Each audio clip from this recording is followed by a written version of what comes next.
Deux jeunes exclus font connaissance dans une communauté du désert de l'Arizona et se lient immédiatement d'amitié. Mais leurs fantasmes prennent une tournure sombre et tordue. Ils se lancent dans une mission fatale et forment une troublante et diabolique alliance meurtrière.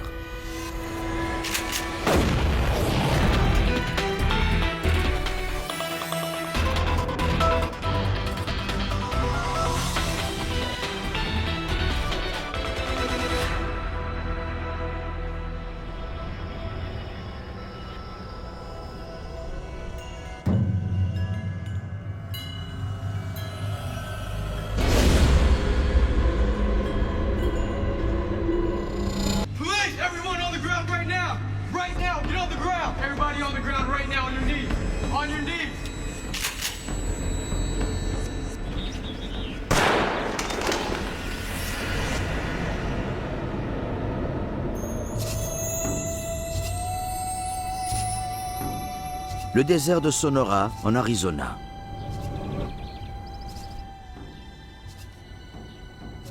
Pittoresque, stérile et brûlant. La vie ici est une constante question de survie. À la limite nord-est, on trouve la capitale de l'État, Phoenix.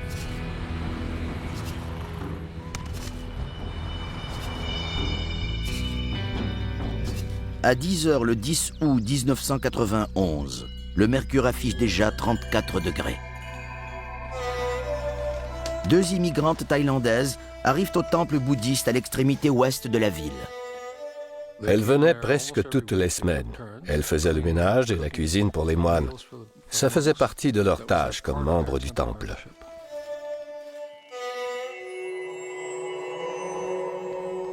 Elles pensaient que les moines priaient. C'était logique pour elles. Elles les voyaient souvent étendues sur le sol. Hey, what do you think of this? It looks like the cord has been cut. Elle se demande si les moines savent ce qui est arrivé au cordon du téléphone. C'est d'abord l'odeur du sang qui les a frappés.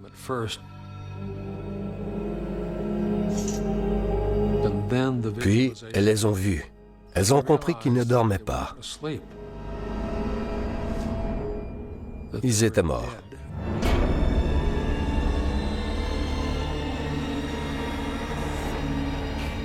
Les femmes s'enfuient en voiture jusqu'à une résidence voisine d'où elles appellent les secours.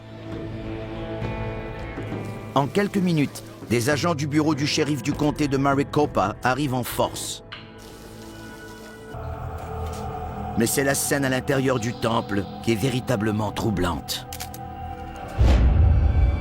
Je n'avais jamais vu de meurtre aussi stupéfiant au même endroit, au même moment. 9 corps sont placés en ovale, la tête vers le centre. Les victimes sont face contre terre, les mains dans le dos. Elles ont toutes été atteintes à bout portant à l'arrière de la tête.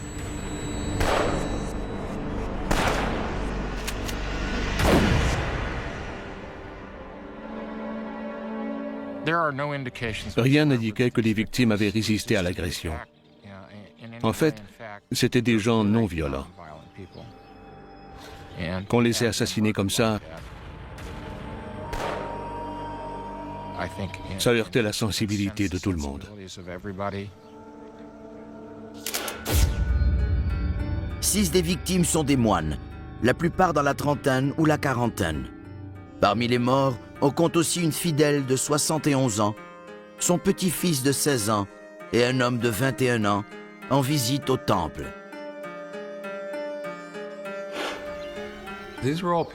C'étaient des gens qui avaient été invités à vivre là depuis un moment, certains depuis plusieurs années. C'étaient des résidents de ce monastère. La sauvagerie du crime choque la communauté bouddhiste locale. Ils n'ont jamais fait de mal à personne. Ils étaient amicaux et aimables avec tous ceux qui leur rendaient visite. J'étais très triste. On retrouve partout des indices des armes utilisées. les enquêteurs retrouvent 17 douilles d'une carabine de calibre 22 et 4 douilles jaunes provenant d'un fusil de chasse. Les douilles de fusil de chasse retrouvées sur le plancher étaient de calibre 20, ce qui était très inhabituel pour un homicide. C'était un peu comme les armes que des garçons de ferme garderaient derrière la porte de leur chambre.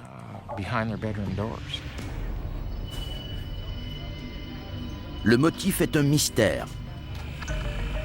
Une fouille du temple révèle qu'il manque plusieurs biens, dont de l'équipement audio, des caméras, des bijoux et un montant d'argent totalisant environ 2600 $. Le coffre-fort du temple est bien en vue, mais on ne l'a pas touché. Le coffre-fort n'était pas ouvert. Ça m'a porté à croire que les moines ne connaissaient pas la combinaison du coffre, ou qu'ils avaient refusé de la dévoiler aux meurtriers. Les enquêteurs se demandent si le vol est le seul motif de la pire tuerie de l'histoire de l'Arizona, puisque le mot « Bloods » est gravé sur un mur. On n'a jamais soupçonné le gang Bloods. Il n'aurait pas opéré de cette façon. On croyait que c'était pour nous lancer sur une fausse piste. Les meurtres font la une dans tout le pays et à travers le monde.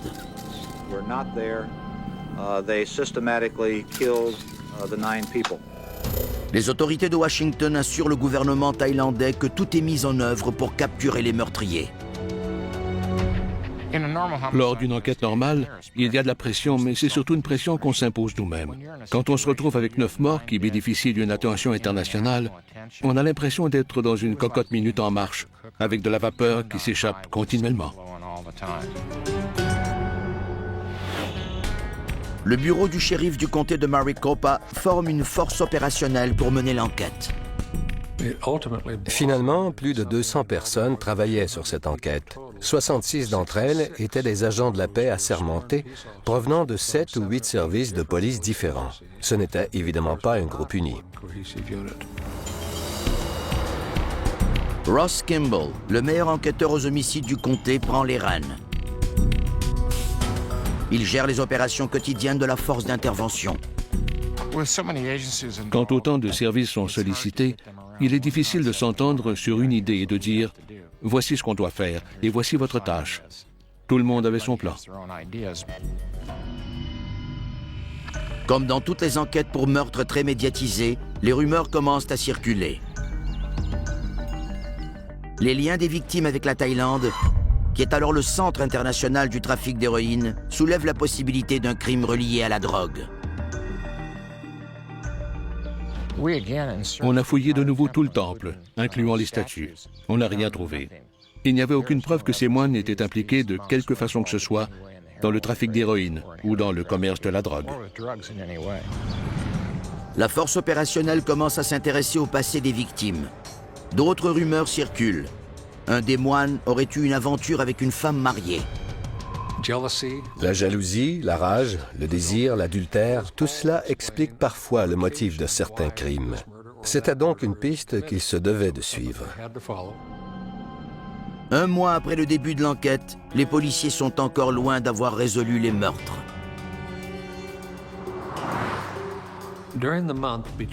Entre le 10 août et le 10 septembre, les agents ont enquêté sur des centaines de personnes, mais ils n'ont pas trouvé un seul suspect valable qu'ils croyaient pouvoir relier à un élément du crime.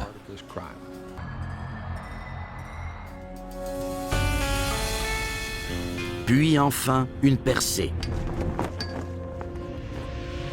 Les enquêteurs apprennent qu'une carabine similaire à une des armes utilisées dans les meurtres a été aperçue par la police militaire sur une base aérienne.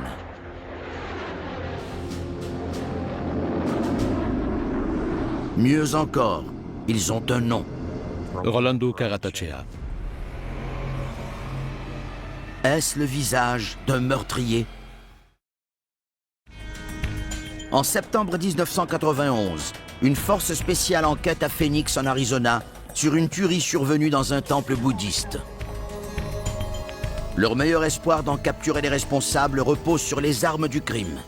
Une carabine de calibre 22 et un fusil de chasse de calibre 20.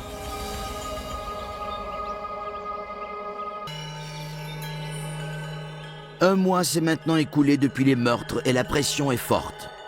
L'équipe reçoit un renseignement venant de la police militaire de la base aérienne Luke. On rapporte que Rolando Caratachea, 17 ans, a récemment été arrêté sur la base en possession d'une carabine de calibre 22. Is that your gun right there? Yeah.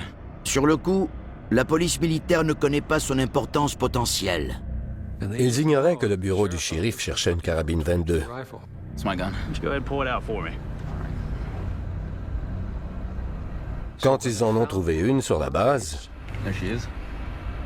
dans la voiture de 2 adolescents, ils leur ont dit de quitter la base et d'emporter l'arme avec eux. I suggest you go ahead and take it and get out of here. Don't come back. All right.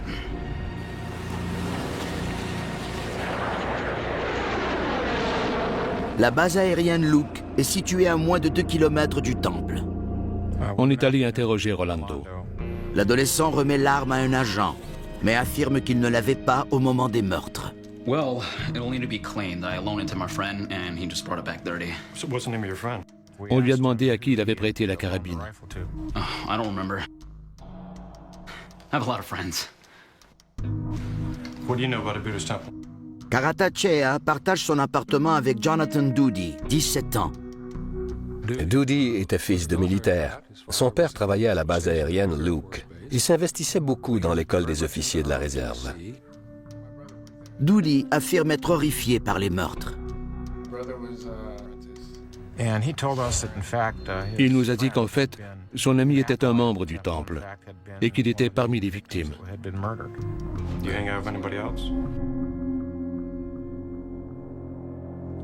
No. Les enquêteurs rapportent la carabine au poste de police. Ils comptent l'envoyer au laboratoire judiciaire de l'État pour examen. Mais elle fait partie des douzaines d'armes saisies.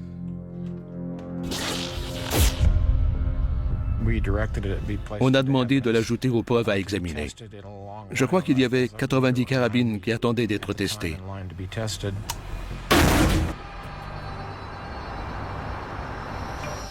Pendant ce temps, une autre piste arrive de Tucson. Les policiers reçoivent l'appel d'un homme qui dit détenir de l'information sur les meurtres. Il affirme s'appeler Kelsey Lawrence. Toutefois, une vérification rapide de ses antécédents ne mène à rien. Pas d'acte de naissance, de registre d'emploi, rien. Ils établissent l'origine de l'appel. Il vient d'un hôpital psychiatrique de Tucson. Les policiers découvrent vite qui les a appelés. Ce n'est qu'à ce moment qu'il leur a dit que son vrai nom était Michael Lawrence McGraw. Let me out of here. Let me out of On questionne McGraw avec acharnement. 2 enquêteurs l'interrogeaient pour obtenir une histoire. I wasn't anywhere. Understand me? Il disait ne rien pouvoir tirer de plus. Le commandant envoyait alors une autre équipe. Puis 2 autres. Et encore 2 autres. McGraw cède. There was 8. They drove from Tucson to Phoenix. Ils ont roulé dans 2 voitures jusqu'au temple, qu'ils appelaient une église. They all went in and I stayed outside. Ils sont restés là environ 1 heure. Il a dit qu'ils sont sortis en courant et qu'ils sont partis. Was there something on the wall? Bloods? Ils devaient savoir quelque chose. Et les policiers savaient que la présence du mot « Bloods » gravé sur le mur n'avait pas été révélée à la presse. McGraw n'en démord pas. Il n'a pas été impliqué directement dans les meurtres. Didn't kill anyone. Mais son histoire changeait toujours. Il était épuisé. Il accusait sans arrêt sa médication de l'empêcher de se souvenir. Told you everything I know. Let me out of here! Il a dit que son esprit était confus. Les enquêteurs acceptent ces déclarations presque sans y réfléchir. Il était dans un hôpital psychiatrique. Let me out of here! Mais on n'a pas assez réfléchi. Quel était son passé, son histoire? Les enquêteurs poussent McGraw à nommer ses présumés complices. Okay. On amène 4 hommes pour les soumettre à des interrogatoires serrés. Après des heures de questions épuisantes, ils avouent tous avoir commis le massacre du Temple. Le 13 septembre, ils font face à 9 accusations de meurtre au premier degré et deviennent connus de par le monde comme les Toussaint Four. Je me souviens qu'un jeune membre du commando d'intervention s'est assis avec moi et a dit « Comment avez-vous fait ?» On a poussé un grand soupir de soulagement. La force opérationnelle annonce avoir saisi au Toussaint Four une des armes des meurtres du Temple, une carabine Marlin. Quelques heures plus tard, on apprend une nouvelle étonnante. Le laboratoire judiciaire de l'État a fait des tests sur la carabine semi-automatique Marlin de calibre 22 et a tout de suite déterminé que ce n'était pas l'arme du crime. Ils l'ont écartée sans équivoque de la liste des armes potentielles en se basant sur des éléments de balistique. Complètement stupéfait et renversé. On était perplexes.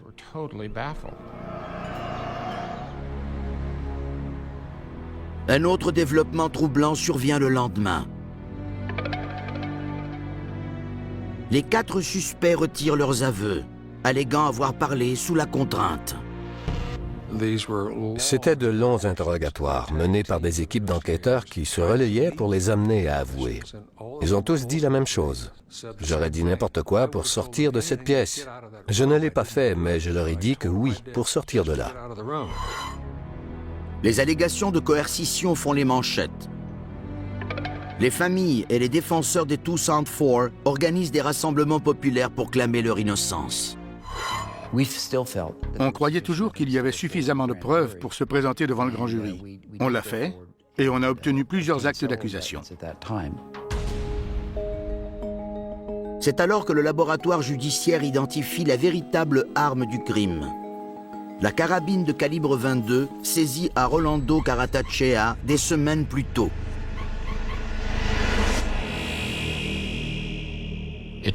Ça m'a terrassé. On avait maintenant une arme aucunement associée aux Toussaint Four.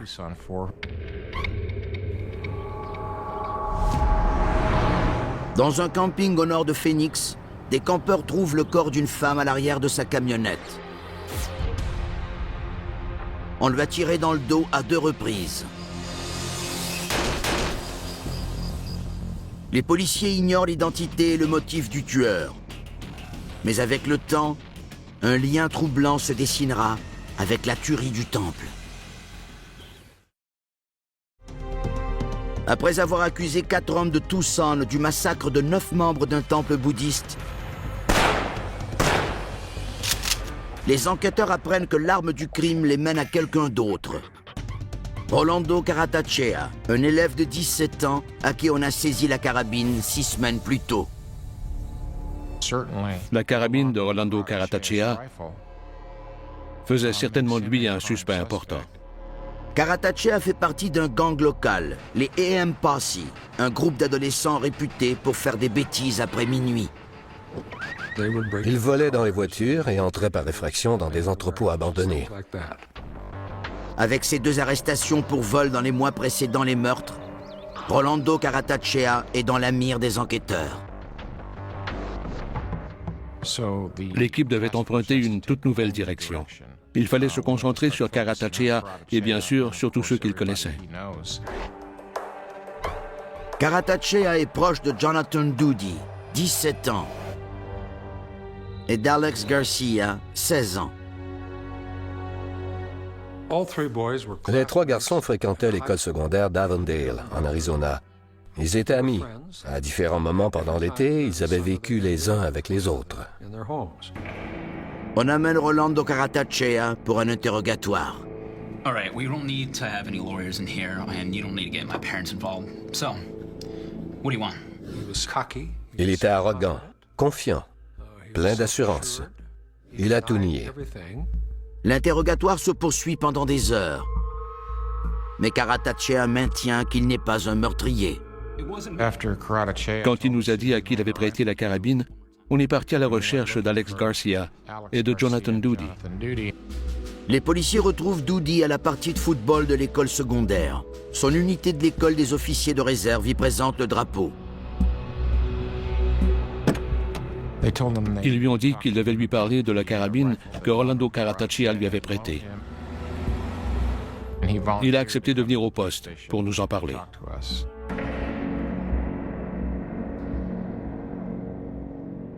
Né en Thaïlande, Doody perd son père biologique alors qu'il n'a que 6 ans.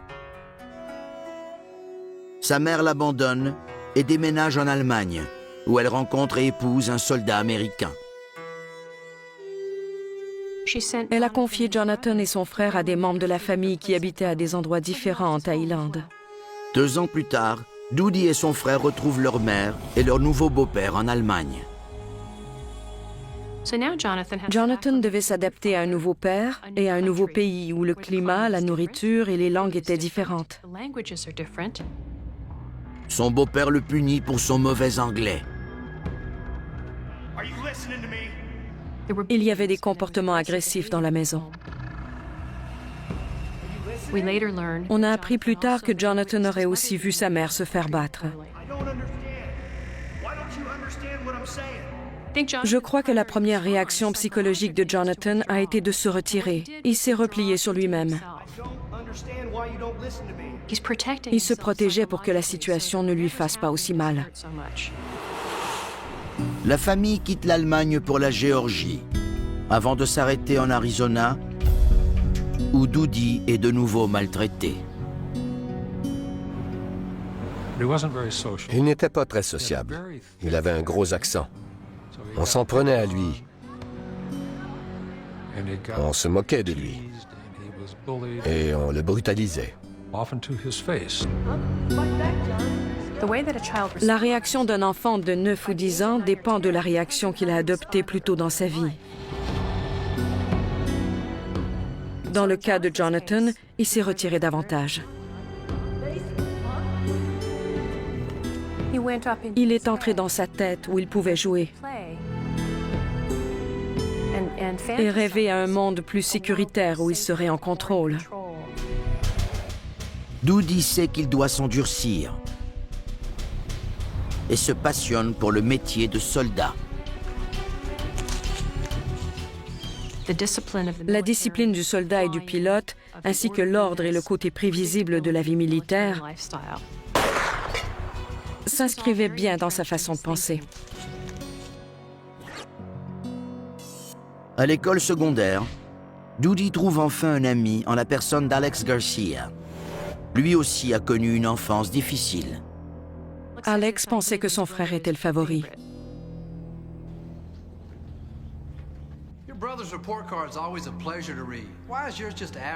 Cela ne pouvait qu'alimenter la colère et le ressentiment. Dans toutes les familles et toutes les cultures, la colère envers les parents est un tabou. Alors souvent, la colère est là, mais elle est étouffée. Garcia éprouve des difficultés à l'école et il redouble à 2 reprises.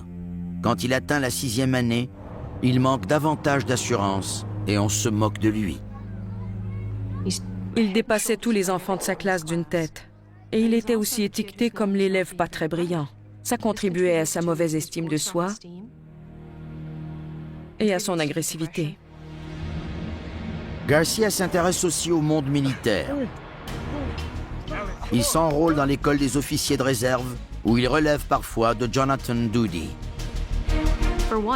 Pour une fois, ces 2 adolescents avaient l'impression d'avoir trouvé leur place. Pour Jonathan, Alex était un camarade qui ne se moquait pas de lui et qui acceptait ses problèmes de langage. Pour Alex, Jonathan était le grand frère qui lui témoignait enfin du respect. Ils s'entraînent frénétiquement et rêvent même de mener leurs propres opérations secrètes. Ils étaient obsédés par l'histoire, les missions et les armes militaires. Ils élaboraient des stratégies pour s'enrôler dans une mission.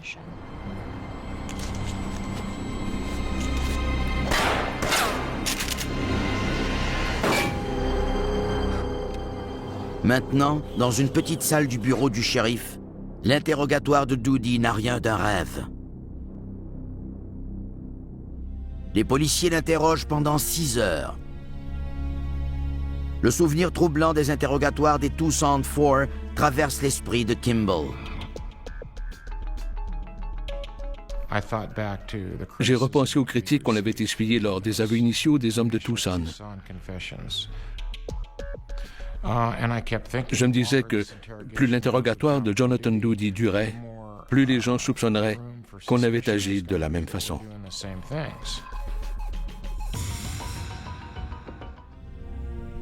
Ce soir-là, les policiers trouvent son ami, Alex Garcia, et l'amènent pour l'interroger. Ils obtiennent également des mandats de perquisition pour la maison que Garcia et Doody partageaient. Pendant l'été 1991, le père de Doody a été transféré dans une autre base au Colorado. Mais Jonathan a convaincu ses parents de lui permettre de rester et de vivre avec Garcia pour terminer l'année scolaire. Lors de la fouille, on découvre des caméras et de l'équipement audio correspondant à ceux volés au temple et un fusil de chasse de calibre 20. Ce pourrait être la deuxième arme utilisée dans la tuerie du temple. J'étais assez certain qu'on aurait une équivalence balistique entre l'arme et les douilles trouvées sur le plancher du temple. Je savais qu'on pourrait prouver qu'Alex Garcia était dans le temple. Les policiers envoient le fusil au laboratoire judiciaire pour examen immédiat. Mais Garcia refuse maintenant de répondre aux questions. I want an attorney. Dans la pièce voisine, les enquêteurs continuent à interroger Jonathan Doody. Il se montre plus coopératif. L'enquêteur qui interrogeait Jonathan y allait plus en douceur. Évidemment, c'était ce qui avait manqué à Jonathan toute sa vie. Il avait l'impression que c'était ce dont Jonathan avait besoin pour être compris et entendu. You were involved in this, right? Yes. Doody avoue qu'il était au temple avec Garcia, mais il affirme que Karatachea et 2 autres personnes étaient avec eux. Mais il a seulement admis avoir été présent sur les lieux. Il niait avoir tué quelqu'un. Il niait avoir eu une arme ou avoir fait feu. À travers le mur de carton, Alex Garcia peut entendre tout ce que son ami raconte. Jonathan's next door, right? Ça l'a peut-être poussé à dire la vérité, à nous raconter exactement ce qui était arrivé. J'ai dit, « Alex, si tu sais quelque chose, c'est le moment de nous en parler. » Mais le choix te revient entièrement. In the meantime, you should talk to your father. He's here waiting to see you. Et je suis sorti. On permet à Garcia de parler à son père. La première nouvelle que j'ai eue, c'est que le commandant nous appelait pour interroger de nouveau Alex Garcia. Les policiers apprendront-ils enfin la vérité sur les meurtres du temple?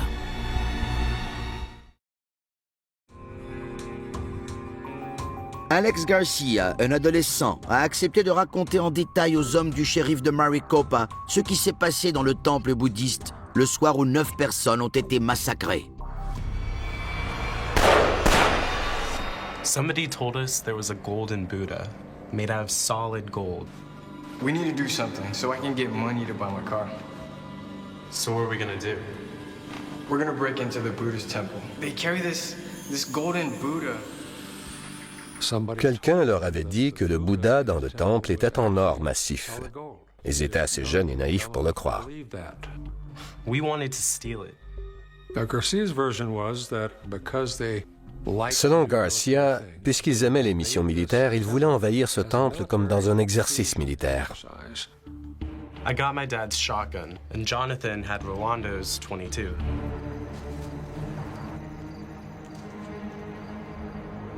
I wore a green scarf around my face. And Jonathan had a hat and these tank goggles. We got it all from the family store on base. So when we got to the temple, we did what we trained for. We just snuck in through the front door.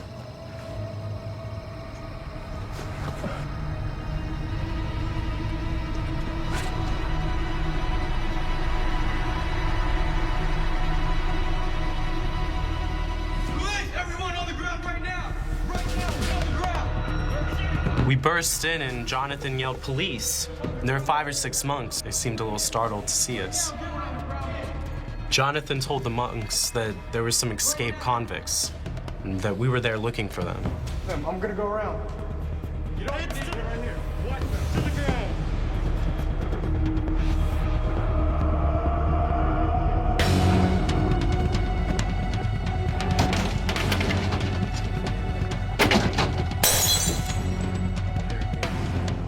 There were things breaking, things falling. All this noise was going on. And then he came back in. Come on, let's go. Let's go. Everyone on the ground right now. Alex. Then it was my turn to go in through the other rooms and see if there's any other valuables we missed. Everybody on your stomach right now. Hurry up.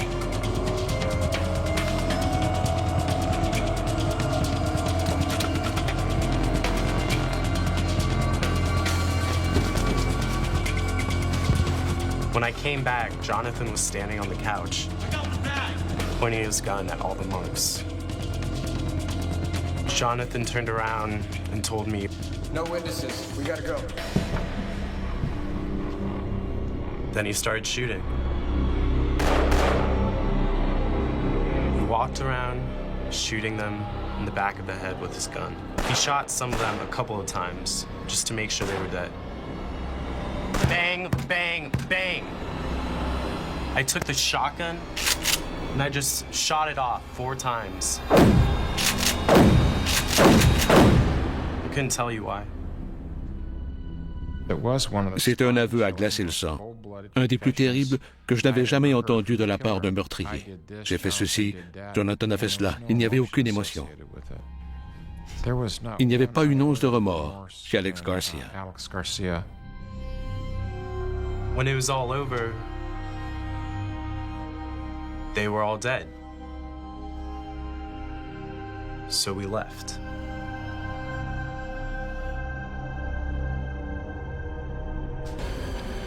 Il grave le mot Bloods sur le mur et vide un extincteur pour dérouter les policiers. The Tucson 4 had nothing to do with it. It was just me and Jonathan. J'ai dû m'arrêter une minute parce que j'avais un haut le cœur. Je le croyais et je me rendais compte qu'on avait arrêté les mauvaises personnes. Des essais balistiques faits sur le fusil retrouvé chez Garcia prouvent qu'il a été utilisé au temple. Une botte appartenant à Garcia correspond également à une trace de pas découverte sur la scène du crime. On savait qu'on avait maintenant des preuves corroborantes. Ce n'était pas seulement un aveu. Le shérif est devant un ultimatum. J'ai pris position publiquement. À moins qu'on trouve un lien entre les Tucson 4 et Jonathan Doody et Alex Garcia, j'allais libérer les Tucson 4. Comme la preuve contre Doody est relativement faible, les procureurs décident de proposer un marché à Garcia. Parfois, il faut les faire changer de camp, comme on dit dans la police. On propose un marché à un accusé pour aider à en coincer un autre. En échange de son témoignage contre Doody, Garcia échappe à la menace de la peine capitale. Mais certaines conditions doivent être respectées. Dans toute entente, il est impératif d'être honnête. Il faut avouer tous les crimes qu'on a commis. Un avocat explique l'entente à Garcia. Il fait ensuite une révélation à Romley. L'avocat d'Alex Garcia nous a appelés et a dit « Je dois vous dire quelque chose. Alex Garcia a été impliqué dans un autre meurtre. » On était renversés. Me and Michelle, we decided... Dans sa déposition, Garcia raconte qu'un mois après les meurtres du temple, il a commencé à fréquenter Michelle Hoover, 14 ans. Garcia a rencontré la jeune Michelle Hoover une jeune fille aimée, respectée, bien connue dans la communauté, une bonne élève. Mais c'était son premier petit ami, sa première expérience avec un garçon. Il l'a courtisée et elle s'est vite follement éprise de lui. Elle veut devenir pilote professionnel de course d'accélération. Sa famille n'approuvait pas sa relation avec lui, mais elle avait la permission de le voir sous supervision. Garcia n'aime pas être supervisé. Il croit qu'il est temps pour lui de donner les ordres. Il dit à Michelle de voler le camion et l'arme de son père et de s'enfuir avec lui. Why did you want to take the gun? In case we needed it. Ils sont partis avec très peu d'argent et de nourriture. Elle était amoureuse de lui comme on l'est de notre premier amour. Quand Alex a proposé qu'ils s'enfuient ensemble, elle était partante. Ils aboutissent dans un camping au nord-est de Phoenix. N'ayant plus d'argent, le couple se met en chasse d'une personne à voler. Ils rencontrent Alice Cameron, 50 ans. I'm Alice. Nice to meet you. Alex. Hey, Alex. So, what brings you out here? Just wanted to get away. Ils ont amorcé une conversation et découvert que cette femme campait seule. Ils se sont dit que c'était une proie potentielle. C'était un endroit où Alice allait se reposer. C'était magnifique. Elle avait une camionnette et elle dormait dedans. Elle y passait toute la nuit. Elle adorait. Elle allait là pour s'évader.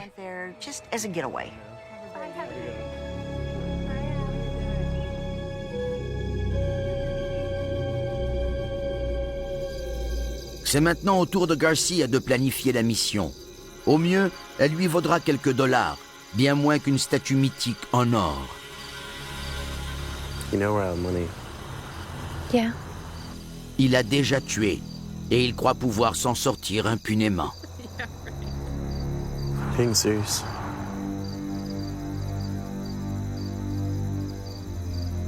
If you love me, you'll kill her.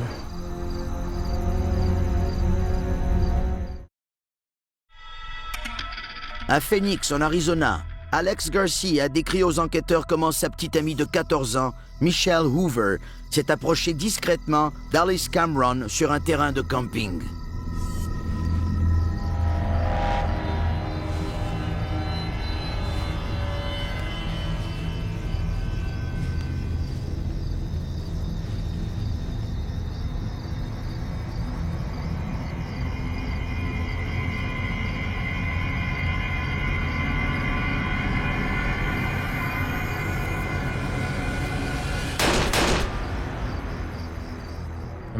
Michelle a tiré dans le dos d'Alice Cameron à 2 reprises alors qu'elle dormait.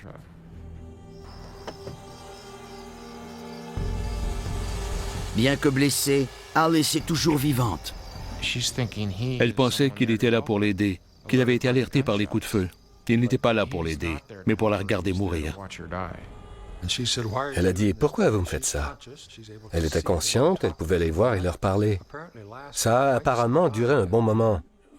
Michelle Hoover, dans toute sa jeune et incroyable innocence, même si elle venait de commettre ce crime horrible, parlait avec Garcia du temps qu'il faudrait à Alice pour mourir. Alex et Michelle ont tous les deux ce qu'on appellerait des traits psychopathiques. Ils ont tous les deux été capables de rester là, avec cette femme qu'ils venaient d'abattre de sang-froid, sans être déstabilisés. Ils ont présumé à tort qu'elle aurait de l'argent, des cartes de crédit ou autre chose qui leur serait utile. Mais elle n'avait qu'1,59 $, une petite somme d'argent.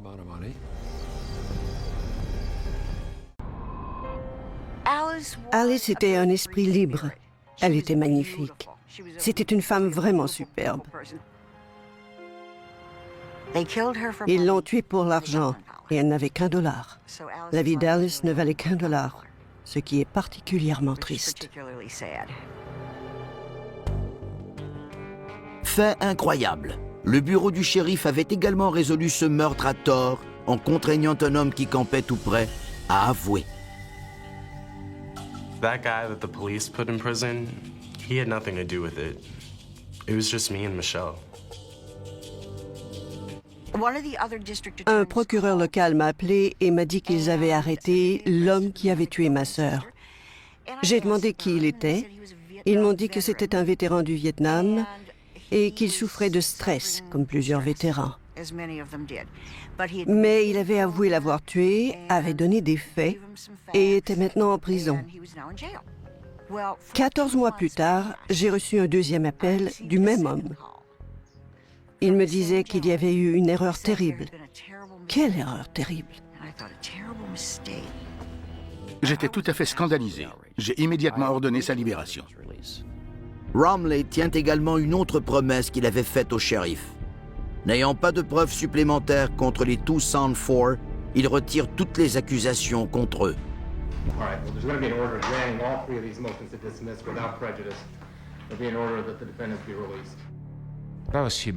J'étais humilié et embarrassé d'avoir permis, comme coordonnateur d'une force opérationnelle, que 4 innocents soient contraints à avouer. Les Tucson Four se partagent finalement des millions de dollars d'indemnisation pour ce qu'ils ont subi.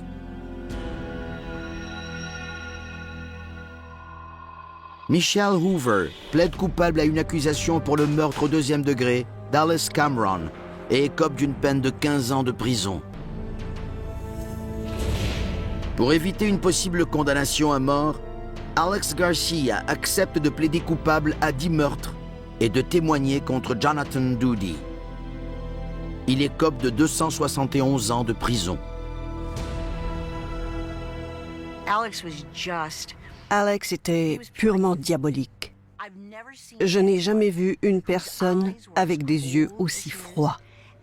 Une personne aussi dénuée de considération pour quoi que ce soit ou pour qui que ce soit. Clamant toujours son innocence, Jonathan Doody est traduit en justice pour son rôle dans les meurtres du Temple en mai 1993. On comptait sur Alex Garcia et sur les preuves corroborantes contre Jonathan Doody. Mais son avocat était assez efficace. Il disait « Regarde, tes aveux sont faux aussi, comme ceux des Tucson Four. » La stratégie fonctionne jusqu'à un certain point. Doody est reconnu coupable de meurtre, mais le jury n'est pas certain que c'est lui qui a appuyé sur la détente. Il échappe lui aussi à la peine capitale. Il écope de 281 ans de prison. Encore aujourd'hui, je crois que Jonathan Doody avait le rôle principal dans ce crime. Mais est-ce qu'on peut le prouver sans aucun doute? Est-ce qu'on a une photo? Non. Pour Jonathan Doody, le vol n'était peut-être pas l'objectif principal. Jonathan éprouvait beaucoup de rage étouffée à l'endroit de sa mère. Il n'avait pas eu le droit de vivre la colère ou la rage causée par toutes les peines qu'il avait connues dans sa vie. Il n'y avait pas de meilleure cible pour se décharger de sa colère et de son hostilité que le monastère où sa mère allait prier. Plus de 20 ans après le crime, Doody continue à en appeler de sa condamnation.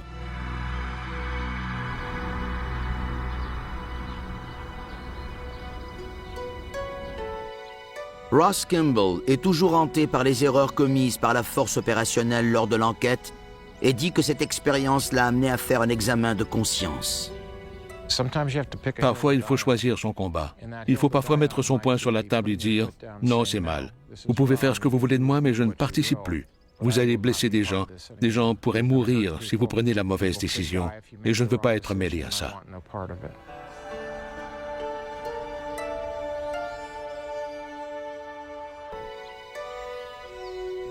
Au temple bouddhiste, la vie a repris son cours. Dans un jardin se dresse un monument commémoratif pour ceux qui ont été assassinés. Notre religion apprend aux gens à pardonner et à oublier. On a pardonné, mais on n'a pas oublié ce qu'ils ont fait à 9 personnes.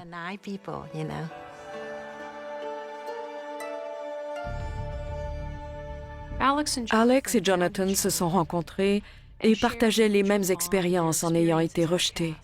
C'était leur alliance meurtrière. et se sont lancés dans une opération secrète en pensant qu'ils jouaient le rôle de soldats. Ce qui a commencé par le fantasme de 2 jeunes gens s'est soldé en une tragédie terrible où 9 personnes innocentes et pacifiques ont été tuées.